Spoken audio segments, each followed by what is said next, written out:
Hello, this is Robert Turenne. Today's talk is about perspective.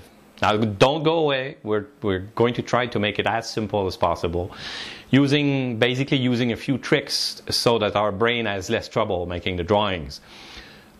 Since what we're doing is drawing from observation, if you draw exactly what's in front of you, you shouldn't have any problem with perspective.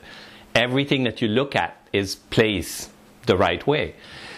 But I found that often if you use a few tricks, a few methods, it'll help you draw faster or fight less with your brain.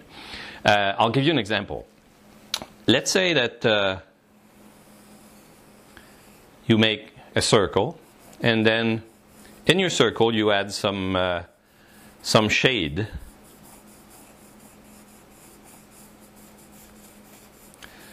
And your circle then turns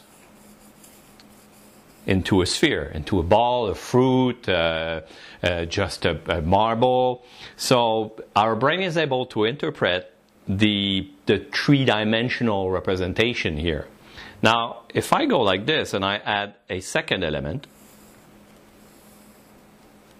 and I shade this triangle, well, the triangle then becomes a cone. And our brain has no problem interpreting and understanding that the sphere is in front of the cone.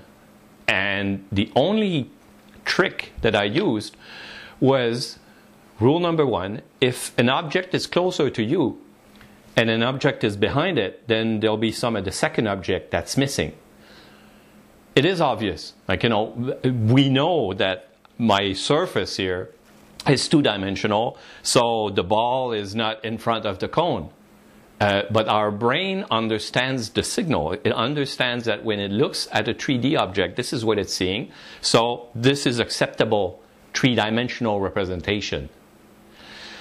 That's a trick. That's one of the tricks that we use to represent 3D on a 2D support. Remember when we talked about proportions when I was drawing my model?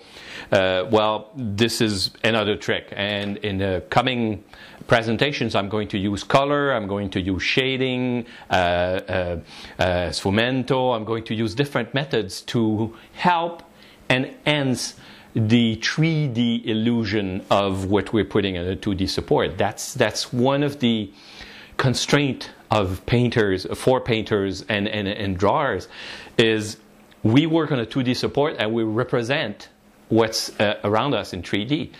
You can go in a lot of detail and a lot of study. If you're going to be an architect or a draftsman, you'll have to take plenty of classes about how to create perspective, how to align buildings and all that. But we want to draw from observation. We want to just add pointers so that the viewer's brain doesn't have to work as hard when it looks at our drawings. Because there are some very good books. There are some very good books made that talk about perspective. This is an old one that I've been using for years and years. I think this one was published in 1978, 30 years ago. And it has a lot of complicated drawings and a lot of complicated methods.